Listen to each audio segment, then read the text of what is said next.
Hello दोस्तों, कैसे हो। दोस्तों, आज की कहानी का नाम है कच्चा कलवा। कच्चा कलवा प्रेत होता है जो तंत्र विद्या करके दूसरों के घरों में दूसरों के ऊपर छोड़ते हैं। जो छोटे बच्चे मर जाते हैं उन्हीं की आत्मा से ये उन्हीं को कैद करके बनाए जाते हैं। ये किन्हीं गुड्डा गुड़ियों में, किन्हीं तंत्र विद्याओं से, किसी चीज़ में करके ये दूसरे के ऊपर छोड़े जाते हैं।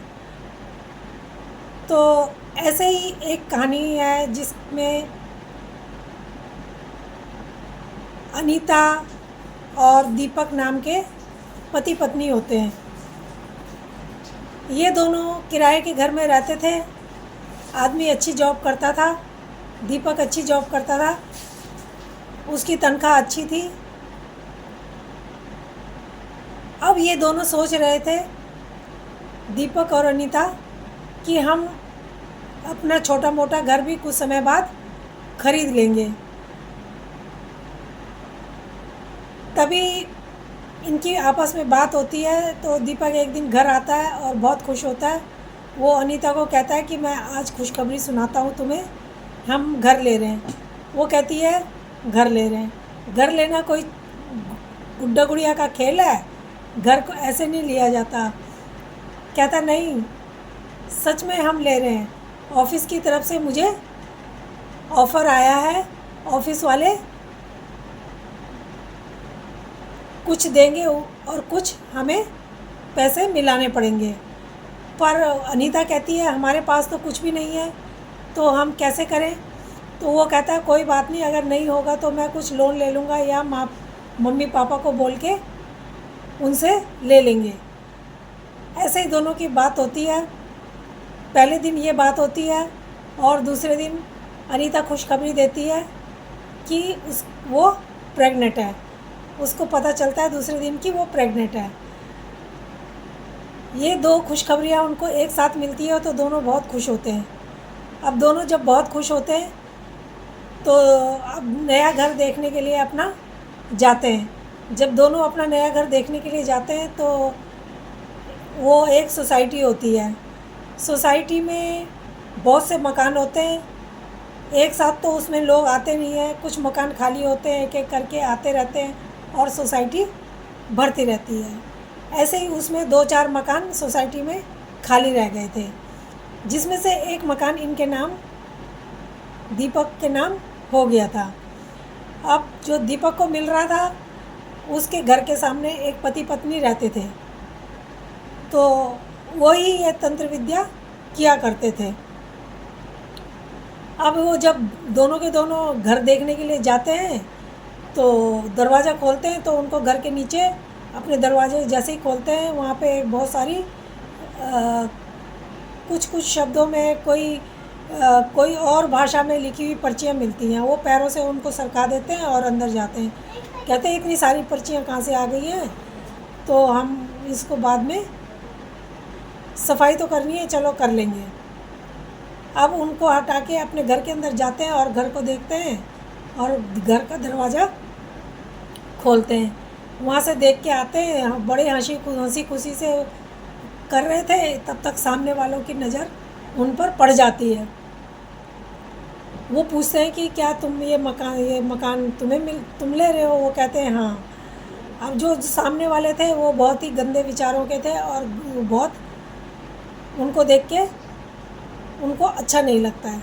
उनकी हंसी खुशी उनसे बर्दाश्त नहीं होती और वो उनके ऊपर तंत्र विद्या कर देते हैं। जैसे ही उनको अपने घर के अंदर बुलाते हैं और वहाँ पर वो देखते हैं कि आते टाइम निकलते टाइम अनीता देखती है और दीपक देखते हैं कि उनके घर के अंदर कुछ गुड्डे गुड़िया इस तरीके रोली वगैरह उनके हाथ लाल रंग से सने हुए इस तरीके से होते हैं। उनको डाउट होता है, फिर भी वो सोचते हैं चलो छोड़ो, ये पता नहीं ऐसा क्यों है, क्या कर रहे हैं।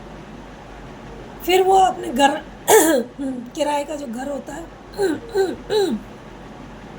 उसमें चले जाते हैं। जब वहाँ से ऑफिस से कागज़ सारे बन जाते हैं, बैंक से सारे कागज़ बन जाते हैं, फिर ये उस मकान में हवन वगैरह कराते हैं, पूजा पाठ कराते हैं और फिर वहाँ पर जाते हैं रहने के लिए। इनके काफ़ी सारे दोस्त आते हैं, इन दोनों के, अनीता के भी और दीपक के भी मम्मी पापा आते हैं और भी इनके बहुत सारे दोस्त आते हैं। सोसाइटी वालों को भी, ये गार्ड वगैरह को भी बुलाते हैं, अपनी खुशी में शामिल सबको करते हैं। साथ ही सामने वालों को भी निमंत्रण देते हैं, वो भी इनके घर में जब आते हैं तो खाली हाथ आते हैं और आके बातें करके चले जाते हैं।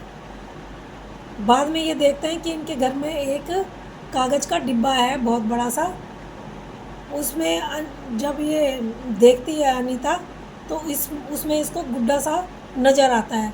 इसको देख के वो डर जाती है और फिर दीपक को बताती है। दीपक उसको देखते हैं और जब उसकी मम्मी देखती हैं तो ये डब्बे को नीचे फेंक देते हैं, ऊपर से डब्बे को नीचे फेंक देते हैं और कहते हैं चलो भूत भाग गया, आप कुछ नहीं है, उसको मनाते हैं। तभी उसको एहसास होता है कि नहीं, ये तो कुछ गलत ही है। अब ये दोनों के दोनों, दीपक जो है अनीता का ध्यान हटाने के लिए करने लगता है कोशिश और इसको बातों में इधर उधर बहलाता है। कहता है हम गाड़ी लेंगे, नहीं वो कहती है कि गाड़ी कैसे ले लेंगे, अभी तो मकान का ही हमने कर्जा देना है, इसी के पैसे पूरे नहीं हुए, ऐसी कैसी बातें करते हो। वो कहता है हमारा बेबी होगा, हम उसको घुमाएंगे गाड़ी में, तो हम गाड़ी लेंगे।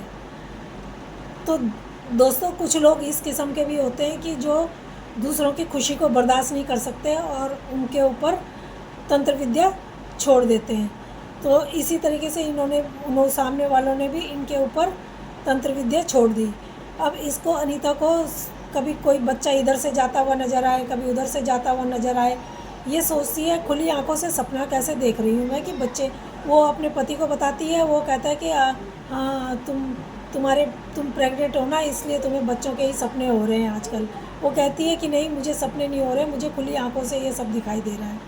तो दोस्तों, कुछ लोग ऐसे होते हैं कि उनको किसी की खुशी बर्दाश्त नहीं होती और बर्दाश्त से बाहर हो जाते हैं और वो लोग उन दूसरों के ऊपर इस तरीके की तंत्र विद्या कर देते हैं, जो बहुत गलत है। इस तरीके से हमें किसी का साथ बर्ताव नहीं करना चाहिए, हमें दूसरे की भी हंसी खुशी का ध्यान रखना चाहिए। तो दोस्तों, ये कहानी कैसी लगी? अगर अच्छी लगी हो तो प्लीज़ लाइक और सब्सक्राइब ज़रूर करना। धन्यवाद।